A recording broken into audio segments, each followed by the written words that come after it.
Stop पे निकला हूँ तो ये बच्ची उधर रो रही थी। मैंने इससे पूछा, मैंने कहा क्या हुआ? तो कह रही थी कि मेरा बस चला गया तो स्कूल जा रही है, अपनी गाड़ी भी नहीं थी, बाइक भी नहीं था। बाइक क्या करवा के फिर मैं इसको अपने रास्ते में से इसके वालिद की कॉल आई है, तो फिर मैंने उन्हें कहा कि इधर आ जाओ अपने स्टेशन पे। 1.5 घंटा बहुत ज़्यादा परेशान रहा हूँ। तो रेस्क्यू ने जो ये काम किया है, मैं बहुत ज़्यादा मुतमईन हूँ। अस्सलाम वालेकुम पाकिस्तान में हूँ वसीम हाशमी। आप देख रहे हैं आज़ाद डिजिटल। पाकिस्तान के तमाम अदारे मोतबर हैं।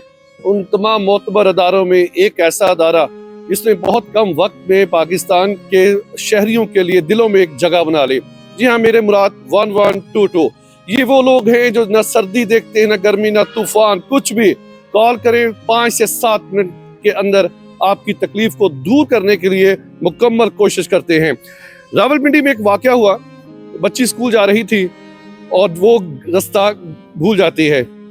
एक शख्स 1122 का जो अहलकार था, वो रात की ड्यूटी से सुबह दोष होकर घर जाने की कोशिश कर रहा था, लेकिन जब उन्होंने एक बच्ची को देखा तो उस बच्ची की दाद रसी के लिए उस बच्ची के पास आए और उसको अपने ऑफिस लेके आए और लवाहिकीन तक उन तक पहुंचा दिया। बात करते हैं रेस्क्यू 1122 के अदारे। नसीबुल्लाह, कैसे हैं आप? जी अल्हम्दुलिल्लाह, शुक्र है। माशाल्लाह, बहुत अच्छा कारनामा सर अंजाम दिया। इसकी पसे पुश जो कहानी है वो जरा बयान कीजिएगा। जी, हुआ इस तरह के मेरी नाइट ड्यूटी थी, मैं ड्यूटी ऑफ करके वापस घर जा रहा था, तो स्टॉप पे निकला हूँ तो ये बच्ची उधर रो रही थी। मैंने इससे पूछा, मैंने कहा क्या हुआ? तो कह रही थी कि मेरा बस चला गया तो स्कूल जा रही है। मैंने कहा पूछा थे कि स्कूल नाम भी नहीं था याद, इसको घर का भी नहीं पता था। तो फिर इसके बस्ते में से, बैग में से मैंने उसके वालिद का नंबर निकाला है, उस पर कॉल की है, लेकिन उन्हें कॉल नहीं पिकी। फिर मैंने अपने कंट्रोल को कॉल की है, तो कंट्रोल वालों ने कहा कि आप इसका करें, स्कूल का कोई पता करे को कौन सा स्कूल है।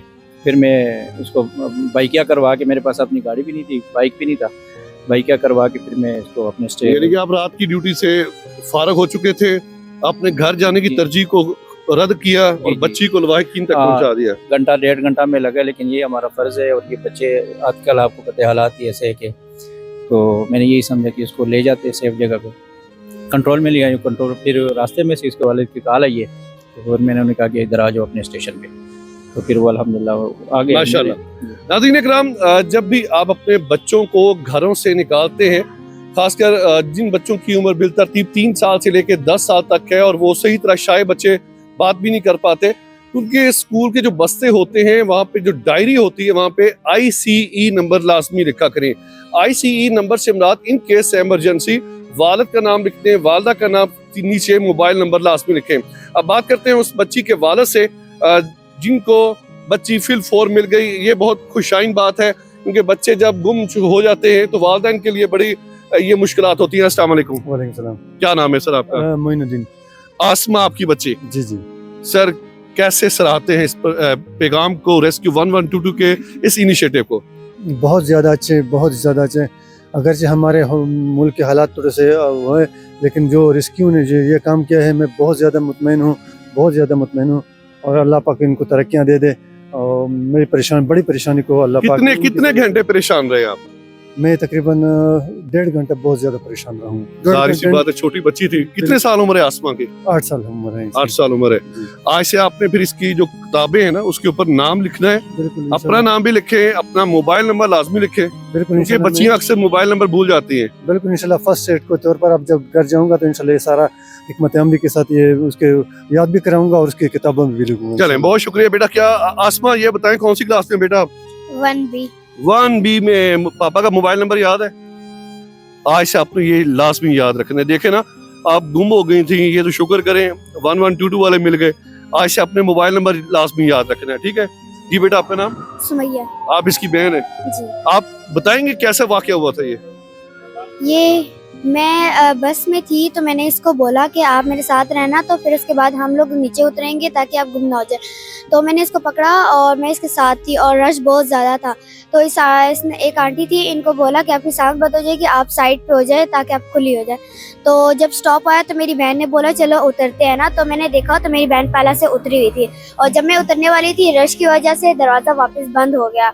और फिर उसके बाद मैंने अपनी बहन को बोला कि दरवाज़ा बंद हो गया, अब हम क्या करें। तो मेरी बहन ने अंकल के साथ, ड्राइवर के साथ बहुत ज़्यादा लड़ाई की और उन्होंने बोला कि दरवाज़ा खोले, और अंकल दरवाज़ा नहीं खोल रहे थे। तो फिर उसके बाद हम लोग जब अगले स्टॉप पे उतरे तो वहाँ पर हमने 2-3 अंकल से कॉलें भी करवाई, लेकिन पापा कॉल रिसीव नहीं कर रहे थे। तो फिर उसके बाद हम स्कूल गए और स्कूल में हमने अपनी मैम से फ़ोन नंबर लिया और फिर उसके बाद पापा को कॉल करवाया और पापा ने कॉल रिसीव कर ली और फिर हमने पापा को बोला कि आप चकलाला चले जाए मेरी बहन को लेने, तो वो चले गए। चले यहाँ पे मेरे साथ मौजूद है मीडिया कोऑर्डिनेटर उस्मान साहब, रेस्क्यू 1122। सर, आपने माशाल्लाह बर वक्त हमें भी इतला दी और उनके वालिदैन तक भी ये बच्चों को आपने पहुंचा दिया। ऐसे वाक़यात जब होते हैं तो पेरेंट्स को आप क्या तलकीन करेंगे? सबसे पहले तो उनको आपके घर का एड्रेस, नाम, पता, मोबाइल नंबर पता होना चाहिए, क्योंकि ये बच्ची अब छोटी थी, इसे मोबाइल नंबर नहीं पता था, इसको स्कूल के नाम का नहीं पता था, इसको घर का नहीं पता था। तो इस तरह के जो केसेस होते हैं उसमें ट्रेस करना मुश्किल हो जाता है। तो नाम, नंबर, ये सब कुछ बच्चों को याद करवाएं। फ़र्ज़ करें अगर नहीं याद कर सकते, छोटे हैं, तो उनकी किताबों में उनके पास ये चीज़ें होनी चाहिए, क्योंकि अगर फ़र्ज़ करें इस तरह का कोई मसला होता है तो वो बर वक्त इतला दी जा सके, रब्ता किया जा सके। बहुत शुक्रिया। मोहम्मद उस्मान हमारे साथ थे और जितना भी सराहा जाए 1122 के इस काम को वो कम है। प्रोग्राम के बारे में अपनी राय का इज़हार लाज़मी कीजिएगा। देखते रहें आज़ाद डिजिटल।